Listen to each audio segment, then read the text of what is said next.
kong snack mamaya pag uwi ko ng hotel. And just in case na gutumin ako, at least may kakainin ako, diba?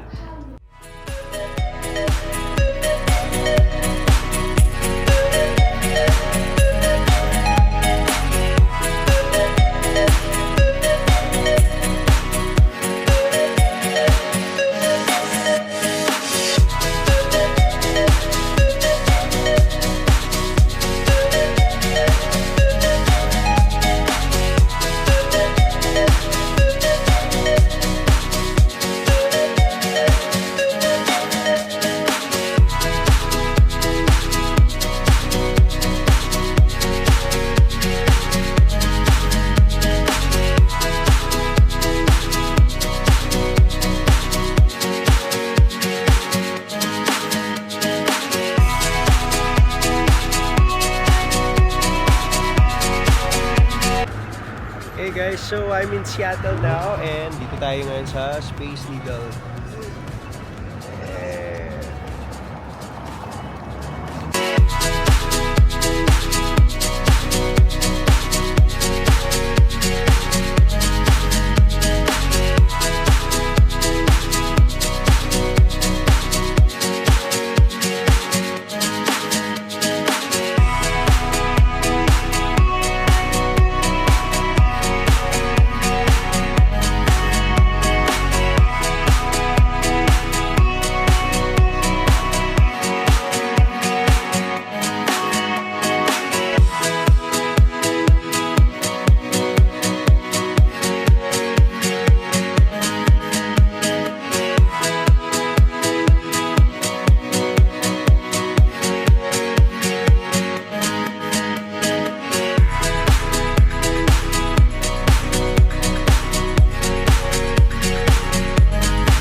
Welcome to the first Starbucks in the world here at Pike's Place Market.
Hey guys, what's up? So, kakabalik ko lang dito sa hotel. Galing sa mall. So, nag-ikot-ikot lang ako doon together with some friends. Tapos, bumili ng food. Kumain na rin ako because I'm getting hungry already. Tapos, after that, ikot-ikot sa mall. Tingin-tingin yung mga hinahanap ko. Pero, yung mga hinahanap ko, wala dun sa mall. Good thing. Kasi, ibig sabihin nun, wala akong kailangan bilhin on this trip. Tapos after that, pumunta ako ng Target and I was expecting there will be Starbucks in Target. Kaya lang, yung Target pala dito malapit, walang Starbucks sa loob. So, I went out, checked for the nearest Starbucks store. Wala din, sarado na din. Sabi ko, shit, sayang. I was supposed to hang out pa naman sa Starbucks muna habang hinihintay ko sila. Kaya lang, wala na. Sarado yung mga Starbucks eh. Anyway, it was really a productive day today, to be honest. Sobrang dami namin pinuntahan. Makikita nyo lahat sa vlog ko yan. Pero usually, mga pinuntahan naman namin kanina, mga pinupuntahan ko na yung before eh. Kaya lang ako pumunta ulit kasi there are some people na it's their first time to visit here in Seattle. They don't usually fly here in Seattle, kaya sama-sama na lang kami nag-ikot-ikot kanina. Pero overall, it was really a good day. Masaya. Masaya lang yung group. Lakad-lakad, ikot-ikot, food trip, chill in the coffee shop, grab some drinks.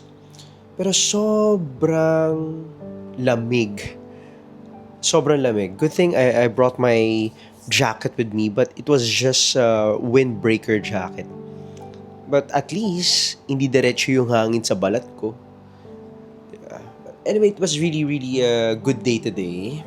Thank you, Lord, for all the blessings. So, now I'm just going to take some rest kasi kanina when I was outside and waiting for my friends, medyo naantok na talaga ako. As in talagang, alam mo, parang sumisipa na yung antok ko. Because I just had like 4-5 hours sleep. Tops. Kanina parang gano'n lang yung tulog ko eh. But anyway, it's okay. Kasi yung 4-5 hours tops ko naman parang it was really a deep sleep naman talaga kasi sobrang pagod din ako and antok na rin. So, yun. So since hindi ako naka-Starbucks today, I bought this tea drink from Target. When I was checking the fridge, iba-iba yung mga nakita kong ganito, pero ito nakita ko kasi sweet. I tried yung mga unsweetened, sobrang tabang. The problem is, wala naman akong sweetener or sugar syrup na pwede gamitin dito. Kaya I just opted for this sweet jasmine green tea. Well, yung sinubukan ko siya, it's a little sweet lang. Pero hindi sobrang tamis. And good thing it's a tea base, kaya gusto ko yung mga ganito eh. Yung mga parang iced tea lang and tea drink. And so I have something to drink today dito sa hotel. Kaya kayo, if magvi-visit kayo na Target, try this drink. Tapos, ano pa bang binili ko? Ito. So, I'm craving for chocolates, kaya bumili ako ng Hershey's bar. Gusto ko to eh. Cookies and cream. One of my favorite chocolate flavors. Trivia lang. And fun fact lang about me. Ang chocolates na kinakain ko usually are white chocolates. Mahilig ako sa white chocolate. So, this one, okay to. Kasi it's white chocolate base. Pero anything white chocolate, kakainin ko talaga. Titikman ko talaga yan. So, yung mga binibili kong white chocolate usually are Royce, Patchy, Laderac. Ano ba mga binibili ko? Lindt, if I'm in Vancouver. Ano mga favorite ko? Cadbury, I think, as far as I can remember, meron akong Cadbury na nagustuhan na white chocolate. Pero so far, yun ang so far ang pinaka tamang-tama talaga sa panlasa ko na white chocolate will be the Patchy. Kaya yun. Ay, nakakamiss na yung Patchy na yun. But anyway, I'm just here in the hotel. I'm just going to chill. Charge all my gadgets.